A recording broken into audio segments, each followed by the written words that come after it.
Yeah, this just says Lawson. Okay.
And thank you and welcome everybody. Our final judge is here. So for those of you who are joining us online, as well as those of you who are joining us in person, welcome to the Lawson finals. Congratulations to our two finalists.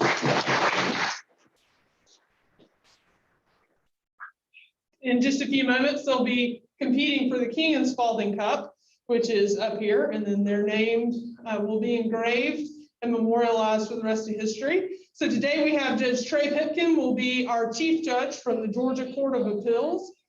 If you want to mute that for the feedback, Jordan. Thanks. All right, so we have Judge Trey Pipkin from the Georgia Court of Appeals will be your chief judge or chief justice. Judge Rachel Krause, and 2003 graduate of the law school, also an interstate Moot court judge this year, did the Lawson competition when she was here, will be one of your judges. Judge Brenda Umis, who has asked that I not share what year she graduated from here, but she was one of our Balsa Moot court coaches and has been involved as well, and so certainly is excited to see both of you.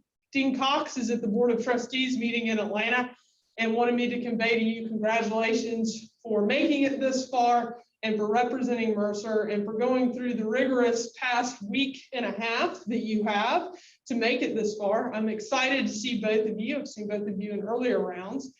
As we mentioned, we have Mr. Zachary Mullinax, who hails from Kennesaw State, who will be representing the petitioner. We have Ms. Bianca Carthorne, who is from Peachtree City, Georgia, who will be representing the respondent.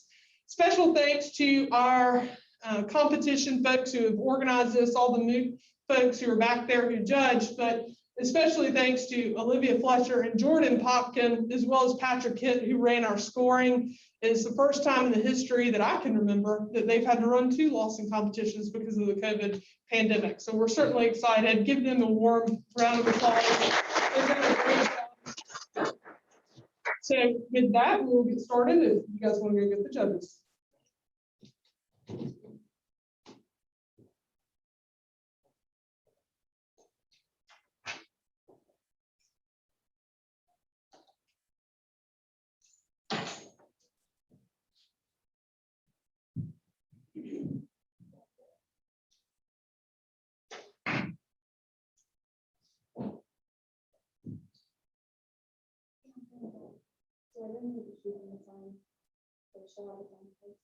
Right, your timer will be seated to the right of the judges, and we'll hold up the time cards like previously.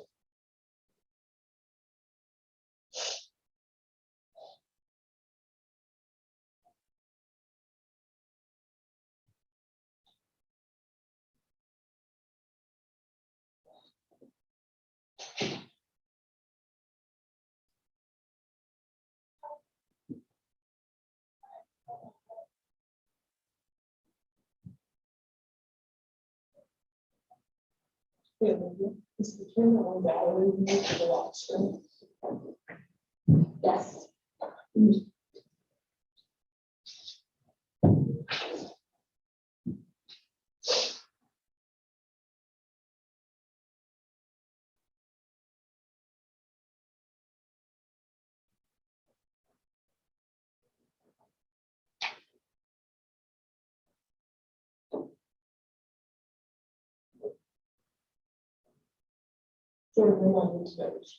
There.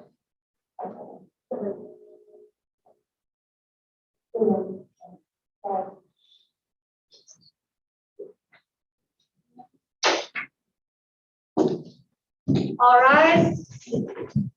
Oyez, oyez, oyez. All those who have business before this, the Supreme Court of Mercer, are admonished to draw near and give their attention, for the court is now sitting. God save the United States and this honorable court. The Supreme Court of Mercer is now in session.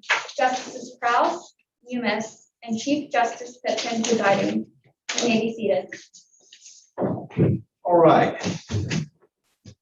Good afternoon, evening, everybody. I want to make sure we got our timekeeper ready. There you go. All right, well, could you introduce yourselves, please? My name is Zachary Mullinax, I represent the petitioner. My name is Bianca Carthorne. I will be representing the respondents. Okay, thank you. And are there any conflicts that either of you believe you have with any of the judges up here? No, Your Honor. You don't believe there's conflicts, right? And I think you've already said you don't believe there are any conflicts. All right, is everybody ready to begin? All right, Helen, you may begin. You have 10 minutes.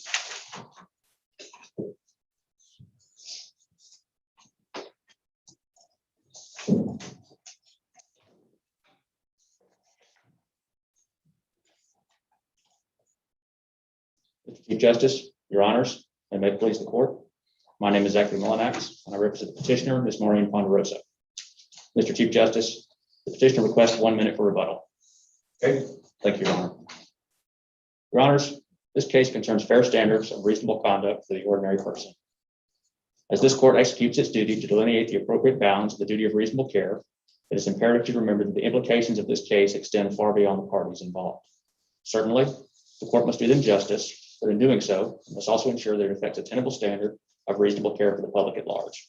And this inquiry must be guided by the principle that the duty of care must be established under the totality of all the circumstances. And under the totality of these circumstances, the petitioner respectfully requests that this court reverse the lower court's finding that Maureen Ponderosa owed a duty of care to the respondents. This duty did not exist because of the relationship between the parties, the nature of the attendant risk, the petitioner's opportunity and ability to exercise due care, and the public's interest in the resolution of this dispute.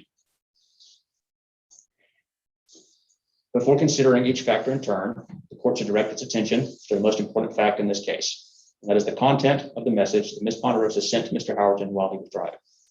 That message read, "Please let me know when you get home."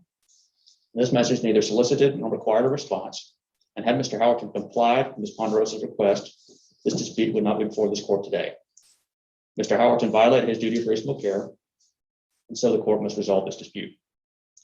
Concerning the relationship between the parties, other jurisdictions that address similar questions find that physical presence in a car operated by a negligent driver without a special relationship or substantial encouragement is insufficient to impart negligent behavior upon that passenger. But Mr. Mullinax, as a policy matter, aren't we called upon to try and take action here, given that, imposing the duty on Ms. Ponderosa is something that would, increase, it would inure to the benefit of the public generally, because if we impose a duty not to text people who are driving, then, we will encourage people to not do that. Your Honor, it's not entirely clear that imposing a duty on people in position of the petitioner would serve the public interest.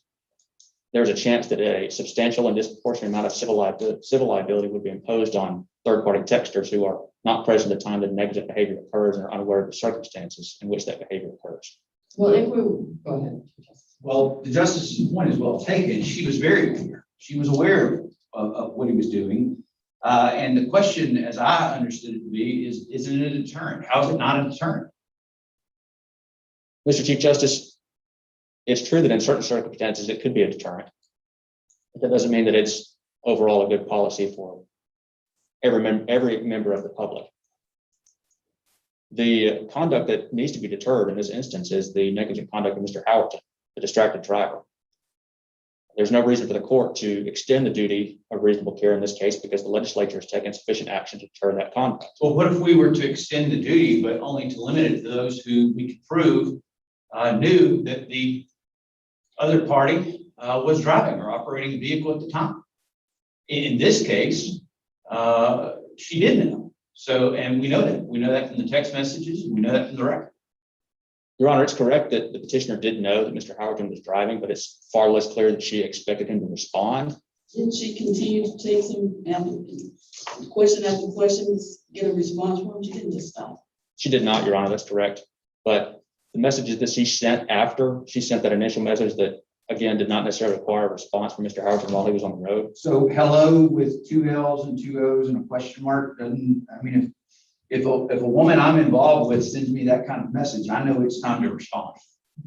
Am I missing something? No, Your Honor, that is entirely correct. However, Mr. Howerton was expected or anticipated by Ms. Ponderosa to make a stop along the drive. So it's clear that she most likely anticipated that he would check his phone when he made that stop. And when he didn't make that stop and respond to her, she became concerned. So in that case, her reaction is entirely natural. Okay.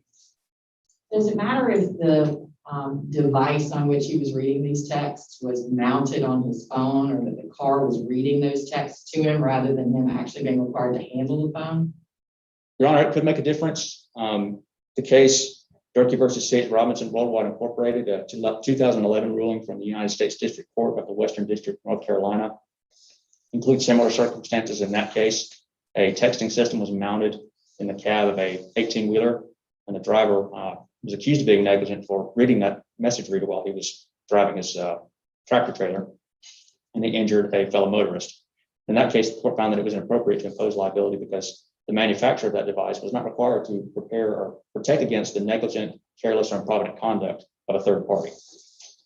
So that case is very similar to this case in that, well, it's clear that Mr. Howerton was negligent, careless, and improvident. There's no reason necessarily that negligence should be extended to Ms. Ponderosa.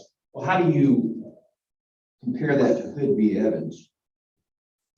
Your Honor, Hood versus Evans, it's a 1962 case from the Court of Appeal of Georgia, and there the court found that negligence is only implied upon a passenger when that passenger has a right to direct or control the conduct of the driver. In that case, the passenger encouraged the driver to engage in a street race with a fellow motorist. Unfortunately, the driver complied, and a third-party motorist was killed. In this case, she was directing and controlling his driving by the mere fact that she knew he was going somewhere. She knew he was driving when she started texting him.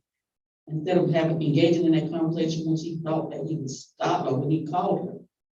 So that she therefore impliedly controlled his driving by distracting him. And I think the key point in the justice's question is that she signaled the starter, which is also the holding from Hood versus Evans.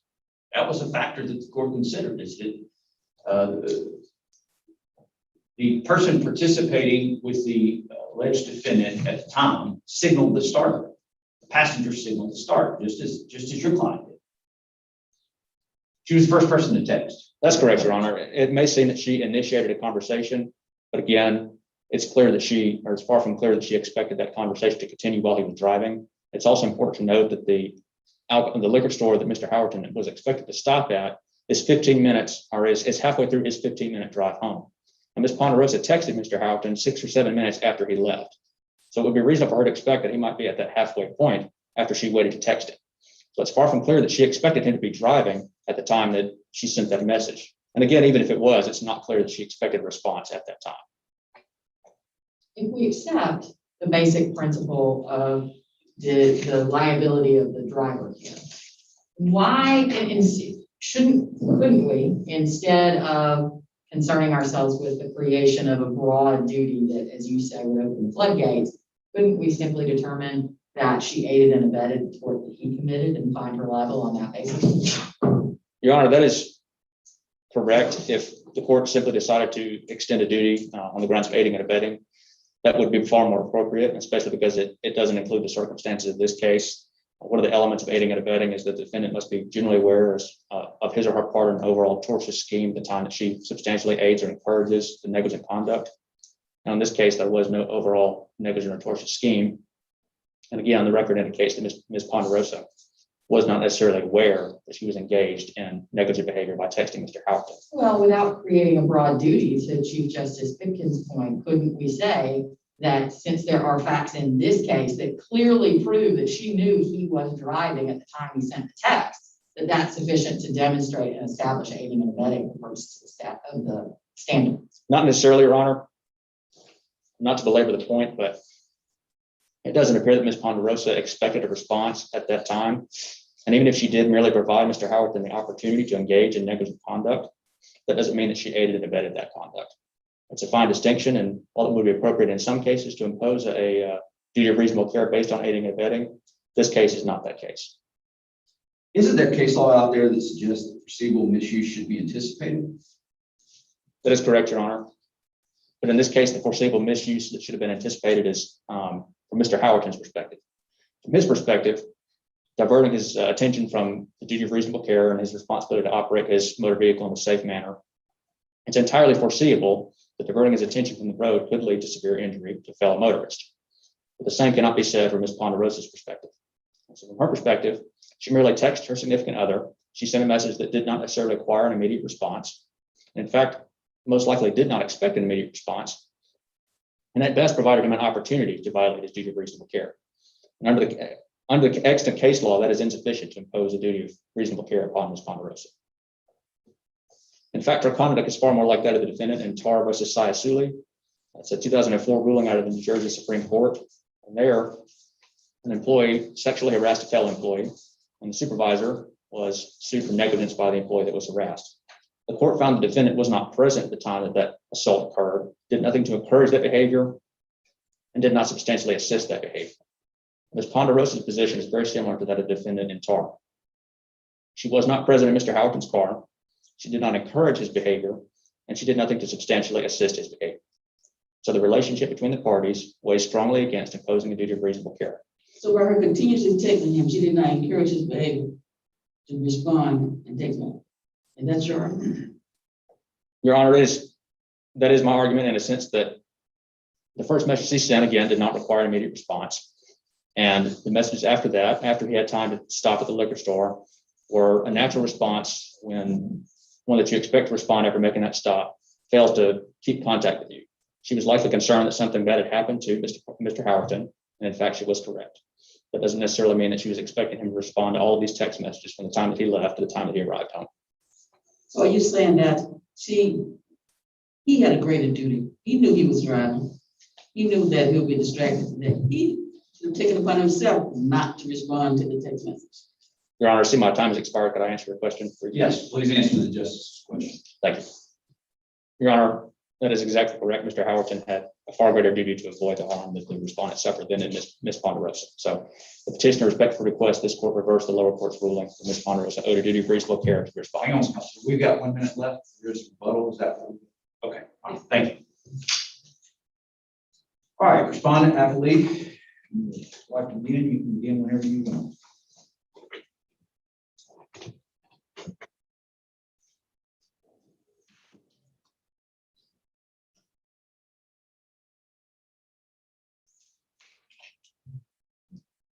Thank you, Chief Justice. Thank you, Your Honors. And may it please the court. My name is Bianca Carthorne, and I represent the respondents, Mr. Frank and Ms. D. Reynolds. This case is about holding remote texters liable for their contributions to a third party's resulting injuries.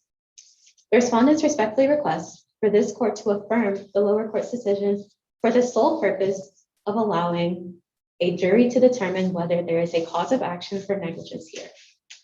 The two most important facts in this case is that one, the respondents were driving down Morgan Street when they were struck by Mr. Reynolds in their vehicle, who was distracted by a text message that he had received from the petitioner.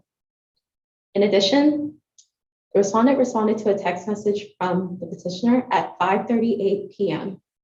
and a subsequent call was made to 911 to report the crash by 5:39 p.m.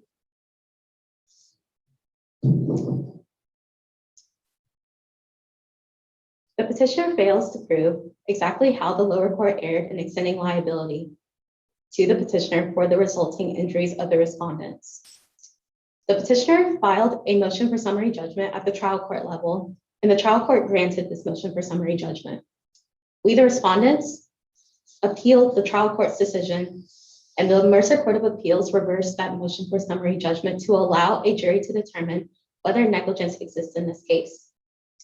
In Menendez versus Jewett, the Court of Appeals of Georgia stated in 1990 that negligence is a question for a jury to determine. Negligence is defined as the omission to do something in which a reasonable and prudent person would do in the same or similar circumstances. To establish. But wouldn't you agree that whether or not someone has a duty that they breached, creating that negligence is a decision for the trial court, is it not? Respectfully, Your Honor, no. Here, to determine whether that duty was breached, we would want a jury to examine those facts. And yes, the court would overall oversee that duty, but we would like to get a jury's eyes on the facts of this case to determine whether a cause of action exists.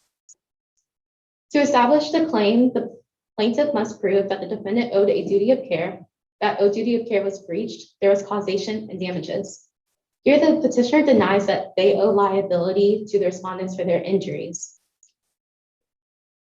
However, liability does extend to the petitioner in this case. In Hood versus Evans, the Court of Appeals of Georgia stated in 1962 that where two or more persons engaged in an unlawful common enterprise may be found liable jointly for their actions that result in a wrongful act and injuries. Here, the petitioner and Howerton were engaged in an unlawful common enterprise.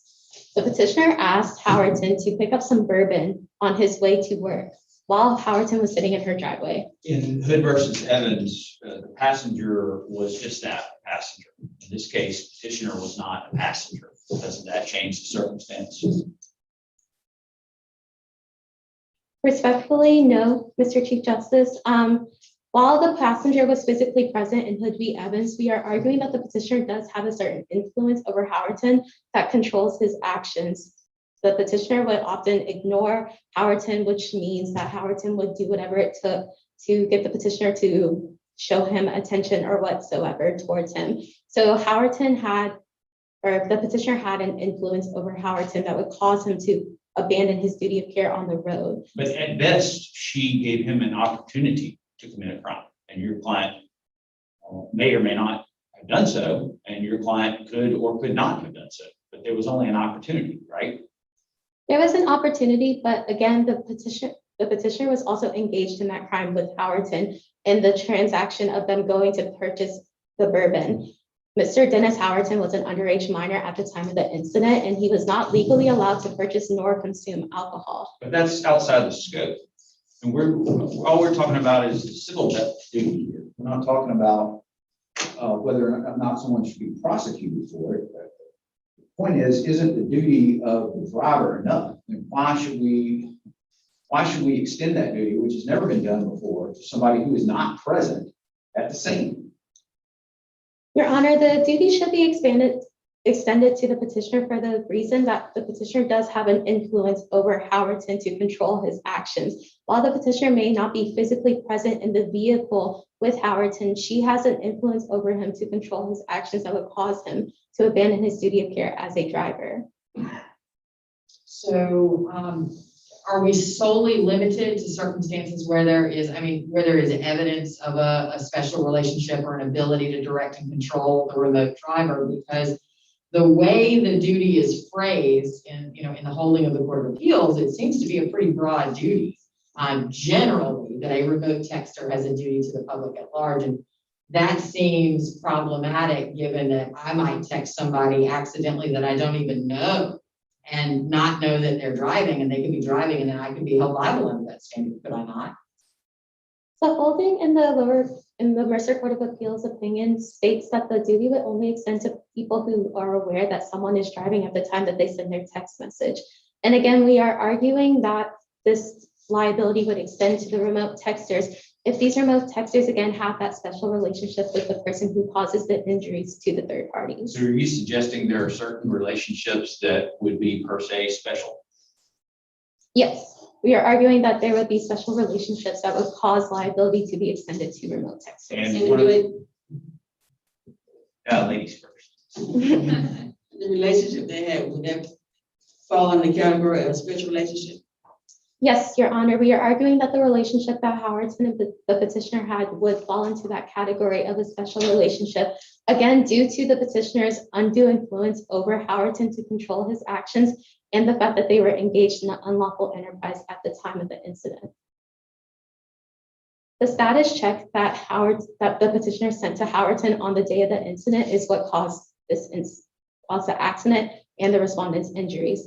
The petitioner sent a text to Howerton asking about the status of their enterprise. She was curious about whether he had made it to the liquor store to purchase her bourbon. And Howerton diverting his attention from the road to check on the status of their enterprise is what caused the respondent's injuries. Isn't it possible she thought maybe I was sending the text here, since he is a driver, you know what his obligations as a driver, that he would wait till he's stopped at the liquor store when he responded? And that's exactly the petitioner's right. Respectfully, no, Your Honor and Chief Justice. As we can see with their relationship, the petitioner and Howerton have a history of excessive texting, and the petitioner has even admitted on the record that she does not consider the fact that he is driving, and she does not care about whether he is driving because she wants a text message response from Howerton when she sends the message. I'm gonna ask the same question I asked the petitioner a few minutes ago. Does it matter if the facts here are that there was a mounted, some sort of mount for the phone, or that his phone was talking to him and telling him what the text was? Respectfully, no, Your Honor. The petitioner has just cited the C.H. Robinson Worldwide Incorporated case. And that case was a bit different because in that case, they were looking into whether the manufacturer can be held liable for a truck driver diverting his attention away from the road with the text system. And here, the phone was not mounted in that case. With Howerton, it was not clear as to whether the phone was mounted. So we cannot apply the same scenario to this case. Does it matter though, whether you listening to a text message, or whether you looking at a text message and scrolling with your hand, the fact that text itself is an hindrance to your driving ability? Respectfully, Your Honor, there is a difference as to whether someone is physically holding the phone while they are driving to respond to the text message and whether they are having the text message read to them. It is not clear in the facts of this case which one of the two scenarios that was. We do not know if Howerton was physically holding the phone when he responded to the text message. We don't know if it was mounted, but we do know that he responded to a text from the petitioner at 5:48, and he called 911 to report the crash at 5:49. Isn't this the job of the legislature? I mean, so far, most legislatures are moving towards, requiring some sort of hands-free, but no legislature that I'm aware of has required the entire disabling of the ability of a phone to accept text messages. The role of the state legislature is to expand on state public policy, but the lower court examined a state of Desir ex rel. S.D. Verne versus Vertas, which is a Supreme Court of New Jersey case that was decided in 2013. And in that case, the court listed factors to determine whether the imposition of such a duty would be fair in light of public policy. The lower court appropriately weighed those factors and determined that texting while driving is something that is of interest to the public because we are trying to protect these innocent third parties who are injured by those who are texting. And one of in the estate case, the court mentioned that two functions of tort law is deterrence and compensation. And here, applying this duty would be deterring drivers from texting while driving. Counselor, I agree that foreseeability of injury to another is important, but not dispositive. Fairness is something this court has always tried to protect judiciously over foreseeability. Just the idea that you're asking us to expand the law to include a duty for those who aren't even at the scene and did not participate in the act, to some might seem unfair. What would you say to that? Again, we are not just imposing this duty on any person who sends a text message to someone who's potentially driving. We are imposing this duty upon people who are aware that the person they are texting is driving, and they are aware that the person who is driving might abandon their duty of care to respond to that text message. To conclude, the Mercer Court of Appeals did not err in extending liability to the petitioner for her actions that resulted in the respondent's injuries. We are asking this court to affirm the lower court's decision for the mere purpose of allowing a jury to look over these facts, as again, negligence is a question of fact to be determined by a jury. Thank you. Thank you. Petition. No, we have time.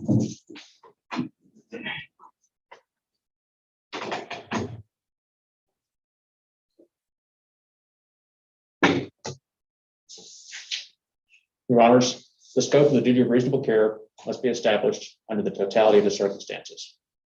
Despite the respondent's reliance on the timing of text messages sent between Ms. Ponderosa and Mr. Howerton, she can only advance a coherent case for imposing the duty on Ms. Ponderosa when she ignores the content of the message from Ms. Ponderosa and Mr. Howerton. It neither required nor solicited a response, and it was said at a time when Ms. Ponderosa expected Mr. Howerton would not be driving. Unless the court is prepared to ignore the long-standing principle of individual responsibility in American tort law as expressed in Badias versus Mares, this court must find that petitioner Ms. Maureen Ponderosa did not owe a duty of reasonable care to the respondent. Thank you. Well, I think we've got a little time left. I've got another question for you. You talked earlier about the TAR case, and I would too if I were you. That's a good strategic move on your part. The Champion case goes a little further than TAR.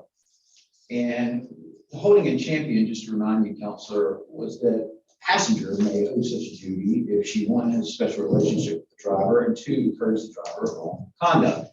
Isn't it true that an argument can be made that the only reason that the court held in the Champion case that a passenger would have that duty is because the passenger would be aware that the driver was driving at the time? And so the focus we've been talking about has been that the passenger was at the scene. But maybe there's an argument made that we don't care about somebody's physical proximity to the scene. And in modern day times, all we care about is that they had the knowledge that that act was occurred. Wouldn't the duty extend to that person? Not necessarily, Your Honor, because the Champion case, well, it is clear that that ruling was conditioned in part on the passenger's awareness of the circumstances. The passenger also had an ability to influence the conduct of the driver. There was some ability to direct or control the conduct of the driver and the car. In fact, in that case, the passenger repeatedly encouraged the driver to stop speeding and drive in a more responsible manner. In this case, Ms. Ponderosa had no such control or ability to influence Mr. Howard's behavior. At best, she provided him an opportunity to violate his duty of reasonable care. While there may be a case where it would be appropriate to ignore the presence factor and focus mainly on the ability to influence the behavior of the driver, this is not that case. Okay, thank you. You got another question, Justice? Will we sort of impose that duty upon bars who are serving alcohol? When they know someone's intoxicated, they continue to serve, knowing the person's going to eventually leave and drive, that they could possibly be liable for continuously giving alcohol to someone who's already intoxicated? We do, Your Honor, but in that case, the relationship between the person serving alcohol and the person consuming that alcohol is very different from that of two individuals on equal standing that have no legal relationship with each other. The fact that the proprietor is serving alcohol to that person that may later negligently drive their car and cause some injury, that economic exchange is significant in that relationship. So because of some money tied into it versus two boyfriend, girlfriend, husband, wife, knowing that the husband's in the car, texting him, telling him bring me this and bring me in. That's correct, Your Honor. And it's also important to note that providing alcohol to a driver or someone that may later negligently drive a car is far different from texting a driver. Whereas texting is an entirely lawful act. Until the driver. That's correct. In and of itself, the sending of a text message is a lawful act in the same way that serving alcohol is a lawful act. In both cases, the act that is criminalized is driving while under the influence of alcohol or driving while distracted because you divert your attention from the road. All right, any other questions? Okay, thank you. You've both given us a lot to think about.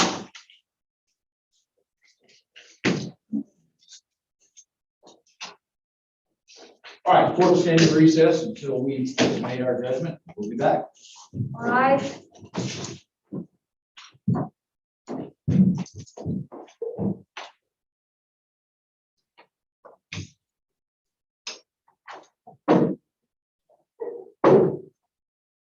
You may be seated.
Yeah, they were not. I'm just glad we're done. It's over. Oh. Yes, I thought you was a stack of questions. Is everyone on their own? Yeah, I got let one slip. I had like, you know, I typed the word.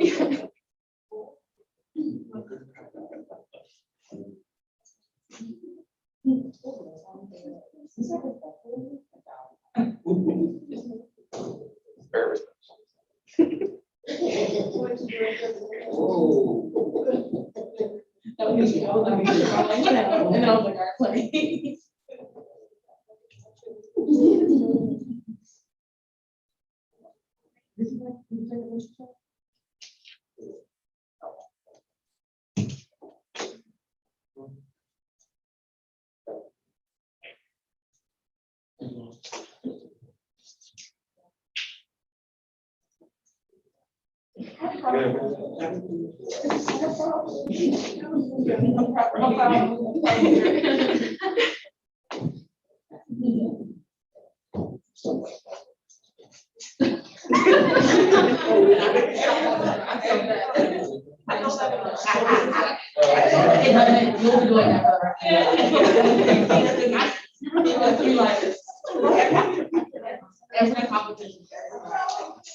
Oh, yeah.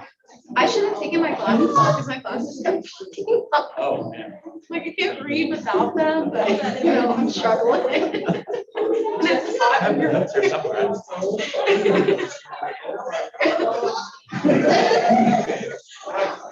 Right. I was kind of the Chief Justice told me. Olivia's like, no, 12.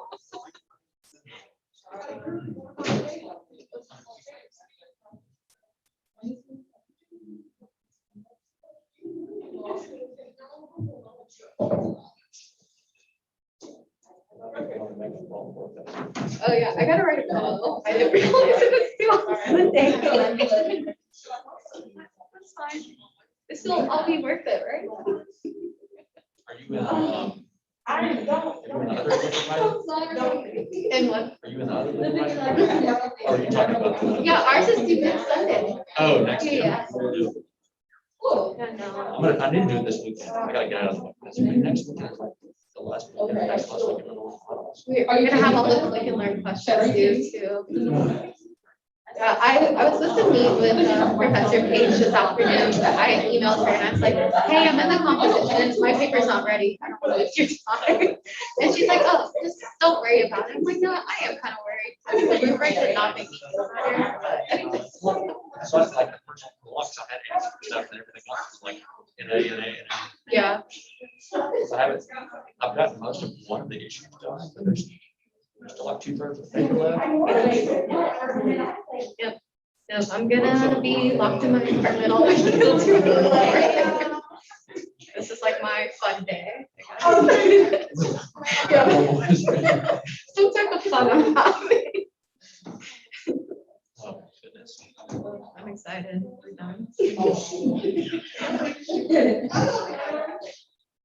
I'm gonna forward a request. They have this competition at a different time. Oh my God, I'm not stressed. Have you like made your schedule for next semester? I have a schedule. I don't know if it's my schedule or not. I feel I have that. things I can sign up for if I need to. And I don't really know, like. I'm not sure about it. If I should like, it's okay to take classes that I'm interested in now, if I should like, all the stuff. Yeah. Fun stuff. I mean, there's things I'm interested in. The civil rights law class. Yeah. I'll take that, but I don't know if I should be spending time on like. I also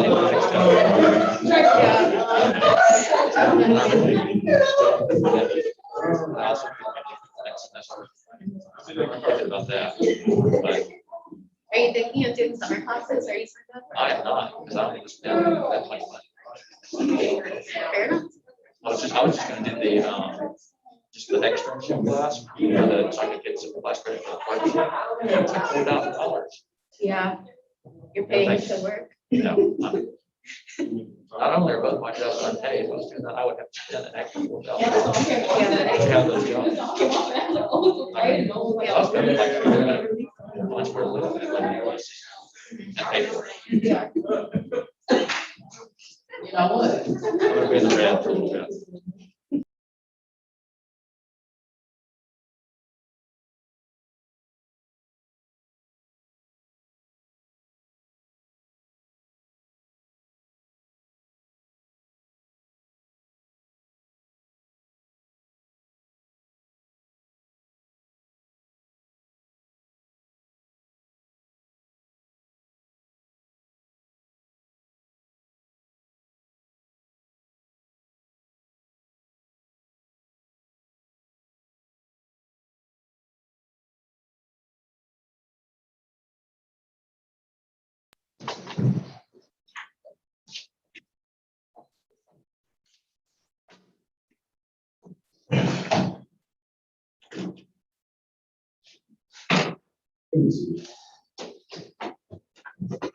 All right.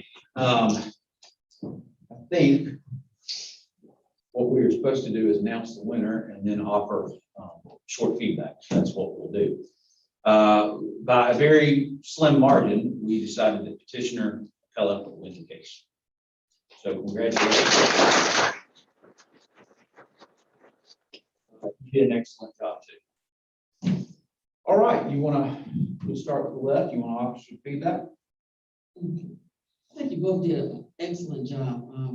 It's a very complex and unique question, issue that you had to deal with. As far as, I'm going to say, constructive feedback, I would say that when no mask affects your ability to do a lot of things. With the mask though, you speak a little louder. Okay? It causes the mask muffle what you're saying, and then you're speaking softly. It kind of makes it hard for us to really clearly understand what you're saying. Okay.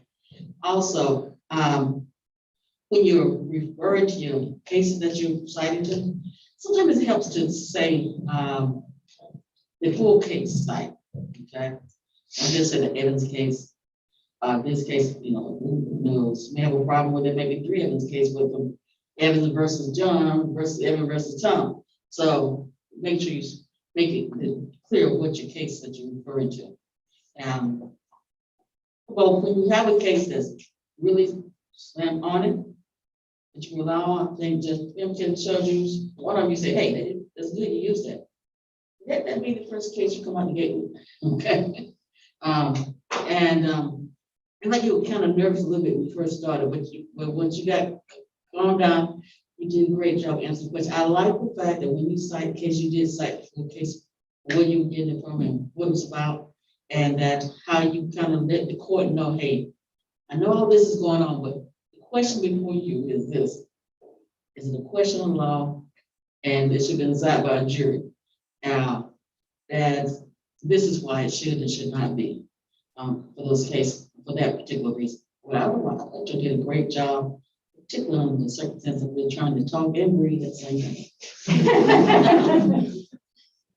I just have a couple of quick comments. First of all, I think you both did fabulous. I'm going to say the thing y'all probably heard. It sounds like a cliche, but it really is true. I am a trial judge. I hear lawyers all the time. And I promise you that you both did a better job than actual lawyers who actually appear in my courtroom. So you were off to an excellent start in that regard. Just in terms of constructive criticism, I would recommend, I think you did a really good job of transitioning back to your argument once you answered a question and then getting back to the route that you wanted to go. And I would just encourage you, and it's a small thing, but at one point you said something about not to belabor the point, and I know exactly what you mean, but the wrong judge is going to hear that as, hey, you idiot, I already said this 4 times. So just be cautious with that kind of colloquial language. You also, I think you have the harder argument substantively, and you did a really good job with what you had, right? I mean, you did the heavy lift, and you clearly had an excellent command of the case law. And so I would just encourage you to continue both on your way. I'm sure that I will hear great things about you in terms of your advocacy skills. So thank you both. Yeah, and I just want to echo what they said. I know y'all are sick of this. You've been doing it for a while now, and it's middle of lifetime, and you don't want to hear from us. I understand that. So I'll be brief, but you both did an outstanding job. And I know how hard you've worked. I can tell that you really put a lot of time and effort. This is not something you started working on a couple of days ago, and I realize that and appreciate that. I know you've got a lot of energy into this. And so just a couple of substantive things for you. I loved how you pivot on your questions. You did great. Keep that. Don't downplay that, but we got to be able to hear you. We got to hear what you're saying. You have this very kind of boy next door charm going on about you, and that's good. It's nice to have, right? You want, Andy Taylor in Mayberry, you want that. That's good. People are drawn to that, but you also have to be a little aggressive, and you've got to get your point made, and you've got to come across with some authority about what you're saying. And I just didn't, while you understood the problem, you knew your case law, you were able to pivot, you knew the procedure, you knew how to make the courtroom yours. You lacked a little bit of passion that I would like to see. I would like you to be very passionate about this. I wouldn't go, if it were me, I wouldn't go 20 seconds without reminding the court that literally this is the first time y'all are gonna make somebody who's not on scene have a duty. That's a big deal. So I would use that. I would use it to my advantage. I think that there are a lot of things that were thrown at you. We were a fairly hot bench, I think, and I thought you handled that well. Both of you handled that well. And there's no way to really predict how that's going to be. And some judges will be prepared and some will not be prepared. And so to her point, I think that you need to read your bench. And so if you get 3 judges, and I believe I'm biased, but I think we're all prepared. If you get 3 judges that are prepared, you don't want to say, not to belabor the point, right? Because it could be offensive. But if you get judges that aren't prepared, maybe you don't want to use that language, but you want to explain the facts to them and remind them. So you kind of have to read your audience just like a trial lawyer would do with a jury. And I guess the last point that I would make is, when you're answering questions that a judge has asked, make sure you fully answer the question. And I think you did. I think you did fully answer the question. But you were a little hesitant to give some pushback to the judge. There are certain times that that's appropriate, that you can give pushback to the judge. She made a point that when you quoted case law, you said, the Champion case, the Tar case, you didn't give the whole site, and you should give the whole site. You don't want to cut corners. Let the judges be the casual ones. If the judge wants to cut corners, then let the judge cut corners. The lawyer should not ever be the casual one. You should be the most professional in the room, quite frankly, more professional than the judges. That said, don't be scared of the judges, right? As far as if they're not on point, don't say I don't even understand what you say, judge. Like, I don't even know, don't say that, but then just bring them back to where you're headed. Like, you lead the show, it's your courtroom. Make sense? Yes, sir. With you, outstanding job. I think you did have the harder argument. It was the tougher climb for you. And so I hope you certainly don't think that we ruled against you because you didn't do as well. A suggestion for you is clearly you are more comfortable answering questions because you're prepared and you know your stuff. I think you've got to redirect some of that energy to giving us your roadmap and speaking. You have this sweet, kind look about you, and that comes across up here when we can see your eyes. And so when we asked you a question, you responded as you should, and you gave the answer. But then you wanted to make sure that we were taken care of and that we felt like our question was answered. Did y'all get that from her? And so, when you've answered the question, get back on track. Go back to your script. Don't worry about us. If I feel like you didn't answer my question, I'll bring it back around. And I guess the last thing I would say is, I would suggest that you use the facts of the text messages. Your point is that she has some authority over him. And the way that we know that is because every single time she texted him, he responded. Until there was a problem, he responded. And I would point that out and make that very, very clear. We know she has authority over him because every text message she sent him, he responded to. I would put that out there. Both of you did excellent jobs. You both one else, is that right? Yes, sir. Okay. You're not gonna quit us over the summer, are you? You gonna stay to finish and try and become a lawyer? Too deep now. What's that? We're in too deep now. Too deep. Well, I know the feeling. I'm kind of there. Too. I'm proud of both of you. We all are. Keep listening to your excellent faculty here. Keep running the drill. I know it's not easy. Keep listening to Professor Powers. She knows what she's talking about. Indeed, she does. And I know I speak for both of them. Anything we can ever do for you, we're more than happy to assist. We're pro Mercer. The first thing you can do, if you can come around and we'll take some pictures with the cop. Thank you very